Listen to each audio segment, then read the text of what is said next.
वाले एक घने जंगल में एक साधु तपस्या करता था। गांव वाले मानते थे कि अगर साधु उनके गांव चले जाएं तो गांव में सुख समृद्धि आ जाएगी। गांव की पंचायत ने ऐलान किया, जो भी साधु महाराज को गांव लेकर आएगा और उनकी 3 शर्तें पूरी करेगा, उसे 100 स्वर्ण मुद्राएं और गांव का सबसे उपजाऊ खेत इनाम में मिलेगा। ये सुनकर गांव के 2 युवक वीर और मोहन साधु के पास पहुंचे। दोनों ने हाथ जोड़कर कहा, महाराज कृपया हमारे गांव चलिए। साधु मुस्कुराए और बोले, मैं गांव तभी चलूंगा जब मेरी 3 शर्तें पूरी हों। भूखे को भोजन कराना, टू कभी झूठ न बोलना, थैट बिना स्वार्थ दूसरों की मदद करना।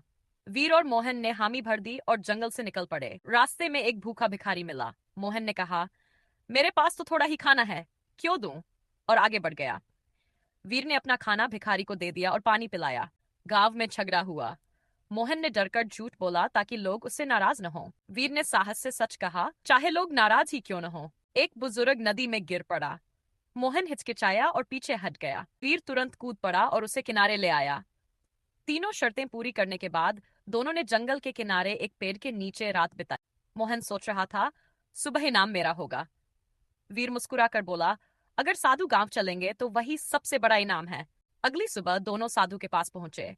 साधु ने ध्यान से सब सुना और बोले, मोहन तुमने कोशिश की लेकिन स्वार्थ छोड़ नहीं पाए। वीर तुमने सेवा, सच और दया का मार्ग अपनाया है। मैं तुम्हारे साथ ही गांव जाऊंगा। गांव पहुंचकर पंचायत ने वादा निभाया और वीर को 100 स्वर्ण मुद्राएं और सबसे उपजाऊ खेत दिया।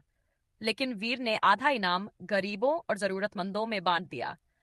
साधु ने आशीर्वाद देकर कहा, सच्चा सुख इनाम से नहीं बल्कि सेवा और सच्चाई से मिलता है। सच्चा नायक वही है जो स्वार्थ छोड़कर सेवा और सच्चाई के मार्ग पर चलता है।